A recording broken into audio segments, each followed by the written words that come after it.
আমি একটা কথা অনেক আগেও ক্লিয়ার করেছি, আজকেও ক্লিয়ার করতে চাই। আমি আমার ধর্ম মেনেই তার সাথে আমার বিয়ে হয়েছে। আমার ধর্ম মানে আমি হিন্দু ধর্মেই আছি, বাট তার সাথে আমার বিয়ে হয়েছে।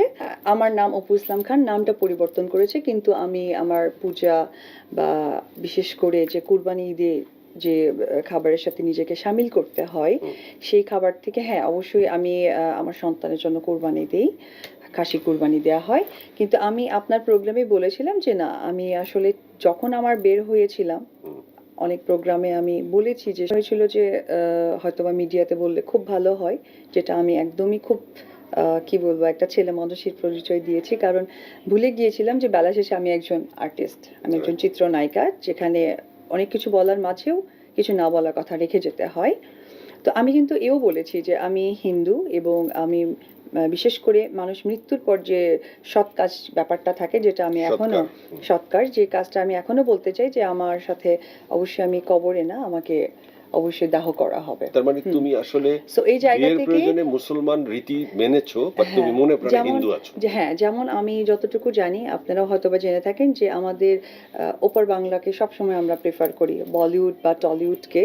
টলিউডে এরকম অনেকেই আছে, তারা কিন্তু এরকম হয়তো দুই ধর্মে বিয়ে হয়েছে। বিশেষ করে আমার খুবই পছন্দের একজন নায়ক শাহরুখ খান, তার ওয়াইফ কিন্তু গৌরী। তাদের বাড়িতে কিন্তু মান্নাতে আমরা সবাই জানি যে একটা মন্দিরও আছে, আবার ইয়েও করছে, আপনার পুজোও করছে, সরি নামাজও পড়ছে।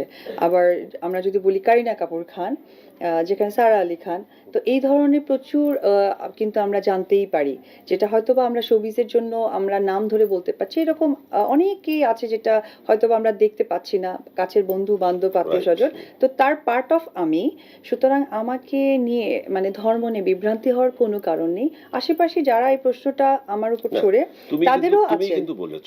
হ্যাঁ, আমি ওই জন্য বললাম যে আমি না, আমি মনে প্রাণে আমি একদমই হিন্দু ধর্মেই আছি, আমি সেই বিয়ে থেকেও। এবং আমি এও বলেছি যে আবারও যদি তোমাদের মিলন হয় তখনও তুমি হিন্দুই আবার না, আমার কথা, আমি বিয়ে তো করেছি সেদিন থেকে আজকে পর্যন্ত তাই আছি, বা আবার বা ওভার যেটাই হোক না কেন আমি এটাই থাকবো। এবং ধন্যবাদ সাকিব সহকে, তার ফ্যামিলি অলওয়েজ আমাকে এই সাপোর্টটাও দিতেন যে না, ও যেটা পছন্দ করে না বা ও যেভাবে চলতে পছন্দ করে সেই সাপোর্টটা আমরা দিব। এবং আমাদের বেডরুমে কিন্তু একটা ফ্রিজ থাকতো, সেটা অনলি আমার জন্যই।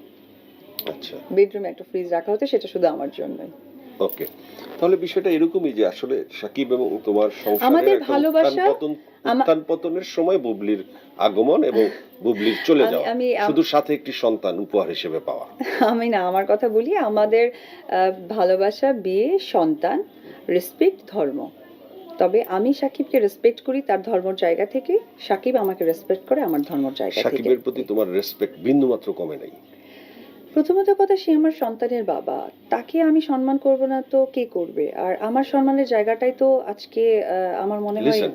তুমি যদি এখন আরেকটা বিয়ে করো, তোমার সাথে যদি সাকিবের ডিভোর্সই হয়ে থাকে, আপেক্ষিক কথা না, মানে প্রশ্নটা নিজের মতো মানুষ করে না, ধরো একজন লোকের সাথে তোমার জয় ভাই নিজে থেকে কিছু প্রশ্ন চাপিয়ে দিবে, দর্শক মাথায় রাখবেন।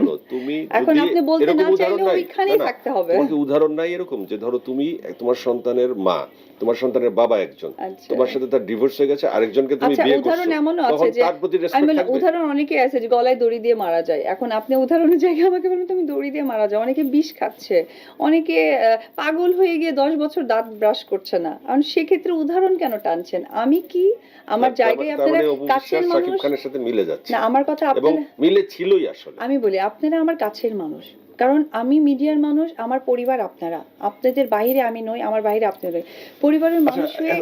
পরিবারের মানুষ, এটা আমরা স্ক্রিনে তো এত কথা বলা যাবে না। তোমার সাথে জায়েদ খানের কি ছিল আসলে বলো তো? আসলে আমি যে সময়টা ওনার সাথে কাজ করেছি, জায়েদ খানকে নিয়ে একটা স্ক্যান্ডাল আছে। হ্যাঁ, আমি ওটাই বলছি।